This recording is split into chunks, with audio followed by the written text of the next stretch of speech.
Hello everyone, it's me, that divination witch. I hope you're doing well. And I am of course back with another witchy video. This is another in my series of deities and spirits that I've encountered. And this lady was on my request list, and you'll know who it is from the title, but it's Nyx. That's who we're going to be talking about today. And I just want to say to everyone, whether you're new here or not, welcome. I hope that you find this useful, and do not be afraid to ask a question, because no question is a silly question, and that's what I try and do. It's a safe space here. Try and help people, try and answer those questions. So yeah, without further ado, let's get into it.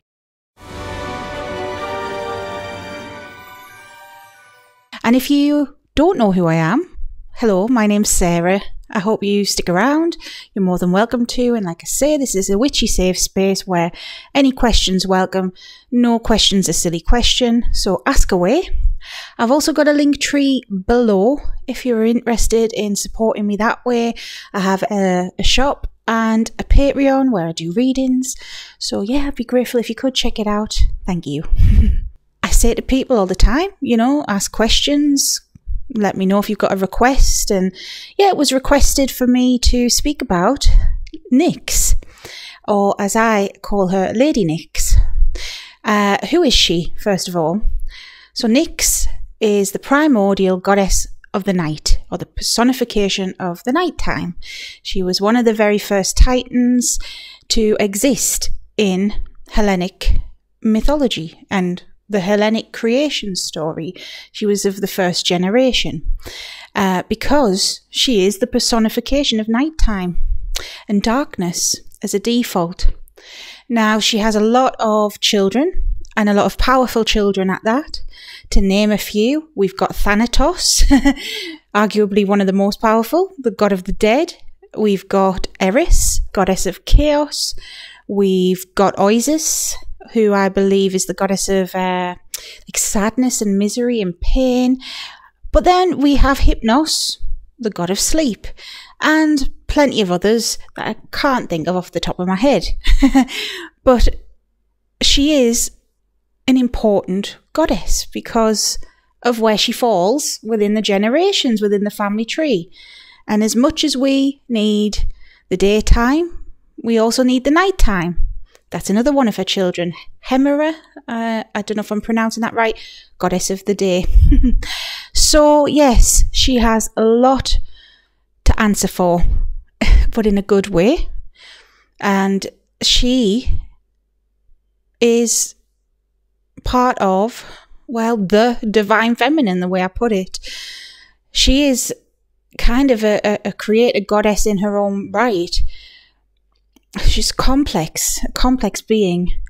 And it's funny how after all these years, and out of all the different titans and gods and goddesses that we have, she is one of the most popular ones in this day and age within polytheist and pagan communities. I don't know how popular she was back in the day. You know, I mean, everyone would have known about her, of course. In ancient times, it was commonplace that we had gods that were personifications of things, not just in Greece, but other cultures as well. I'm thinking of Nut, I can never say it right, or Nut. I don't know how to say it, but she is the Egyptian goddess of the night.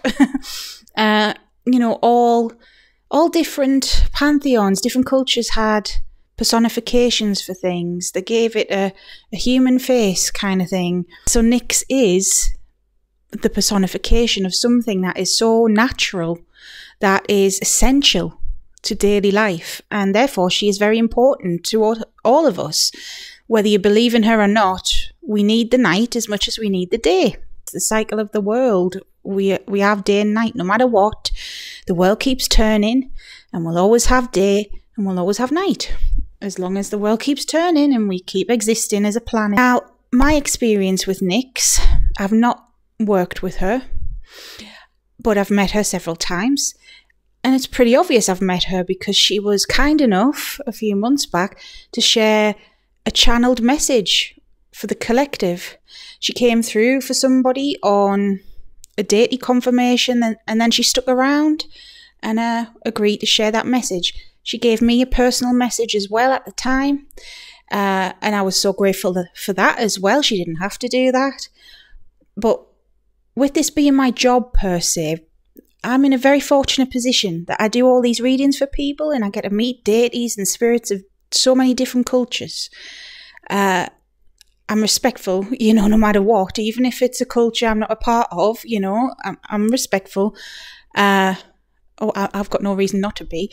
Anyways, sometimes they're friendly, I mean, it's like humans. We all have different personalities. We might be in a different mood some days, and sometimes I get messages off them just to say, well, thanks for delivering my message. Here's something I want to tell you. This bit of advice might help you out. I find that this happens. But yes, I've never worked with her, but she's showed me kindness and kind of an empathy, a kinship in a way. With me being a daughter of Hekate, a follower of Hekate, I call myself the daughter of Hekate, or one of the many. I feel like her and Hekate get along. They share common ground, being that they are both goddesses of liminal spaces. Because darkness kind of is a liminal space. You don't know what's going on in the dark. You can't see. And Hekate, although she's not a Titan as in a personification of something, she has several things that she rules over, which happens. So Hekate herself rules over darkness, but she isn't the personification of darkness. She also rules over the moon, but she's not the personification of the moon. That's Selene, Apollo, he rules over the sun, but he's not the personification of the sun. That's Helios. That's kind of the way it is. It's like Nyx herself may be this complex being, and there's sides to her that even I don't know, because I've never worked with her, as I say. But ultimately, she is the dark feminine. She is a feminine energy. She is literally darkness. And therefore, she embodies all of what that means in the literal sense and in the spiritual sense. She is a deity that is good to go to for shadow work, for transformative energy, healing energy, but as in healing your darkness, embracing your darkness as well, not just healing it, but sometimes we have to, merge with it, we have to accept it, because we all have dark in us as well as we have light. And I would say her daughter, the goddess of the daytime, would be good for equally the same things, but in a different way. It's all about balance. We need both. We really do. And yes, my experience of her, she was kind, and she gave me a message and you guys a message, and she didn't even have to do that. So, that in itself speaks volumes to me, that she wanted to do that for the collective. I feel like she cares a lot about humanity. For all she's this ancient primordial goddess, well, she's stuck around and she's always there. Her and others that share her qualities, like Nut from Egyptian mythology, they're always there since the dawn of time and always will be. And they watch us grow as humans. I'm just seeing it in my mind's eyes as if we're little ants in fast forward. We've gone from having just wooden huts for homes to big cities and civilizations and things like this. We've evolved over the ages, and we're going to keep evolving until, I don't want to think about it, but, until, it stops. But she'll still be there, even when that day comes, she'll still be there. Now, what does Nyx look like? Nyx, to me, I didn't see her face. She looked like a beautiful woman, but I didn't see her face. Which is odd to say someone's beautiful, but you didn't see her face. But she had, understandably long black hair, and I could tell she had a long black dress on, but it wasn't gothic. It was more like flowy, and it was sparkly in a way. It was like stars in the dress. But I couldn't see anything from the front of her, it was just shadow, darkness. And she normally speaks in like feelings and emotions, which I've said this before in this series. A lot of the primordial ancient deities kind of don't always use words. Like I've used him as an example before, but Kernanos, you know, he rarely speaks. He can, obviously. He's not an idiot. But it's like their emotions transcend language. And she's no different. And even there, when I said it's like I could picture it, that was her putting it in my head. It wasn't a word, it was a feeling, and it was a scene, it was seeing something. And that's normally the way she is spoken.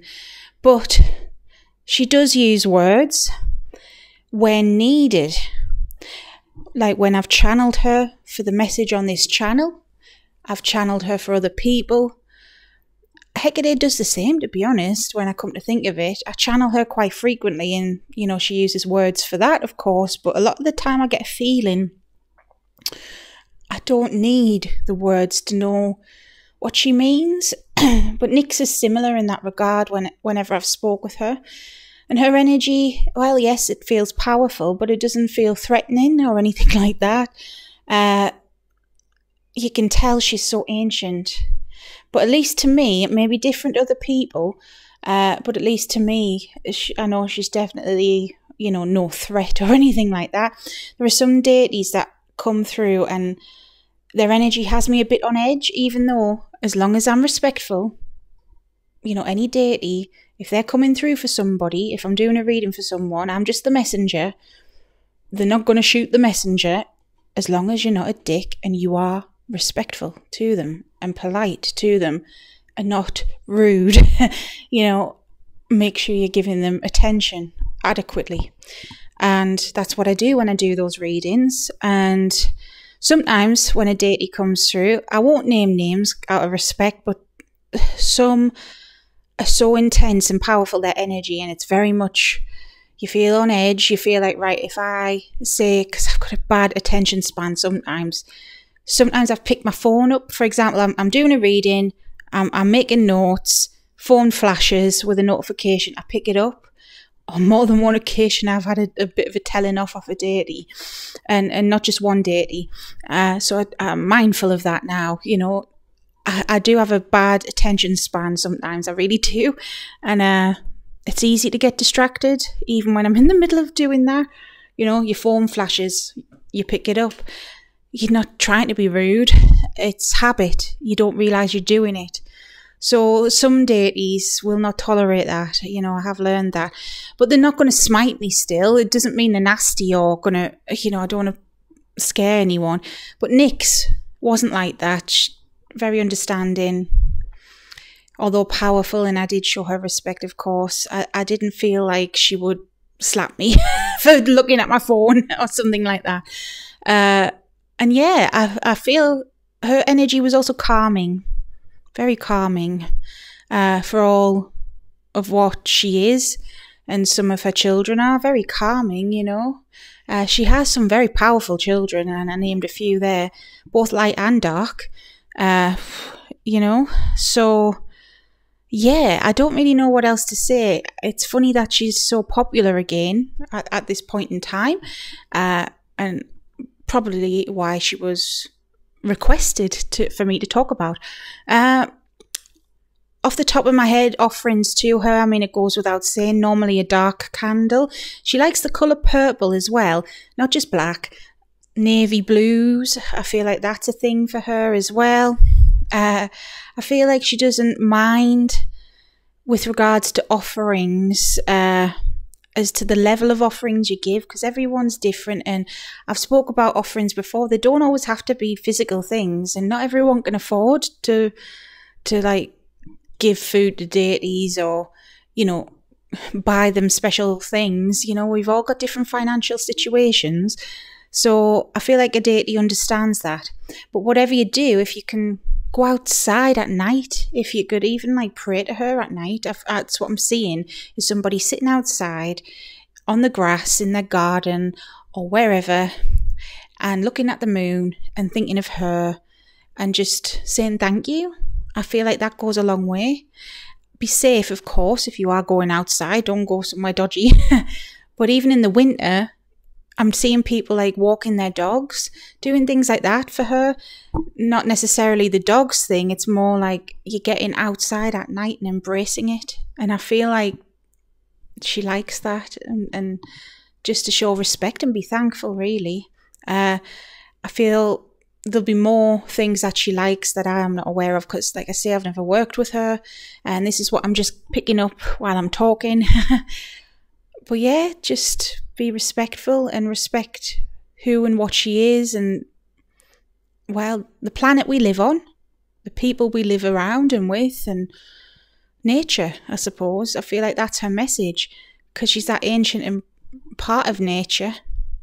It's very much like, well, just show it respect, show me respect, and I'll show you respect back, basically. I hope that helped, and if you've got anyone else you want me to talk about, I can share my experience, what I felt like their energy was. Some deities, like I say, I've hinted on there, some are more strict than others, let's say.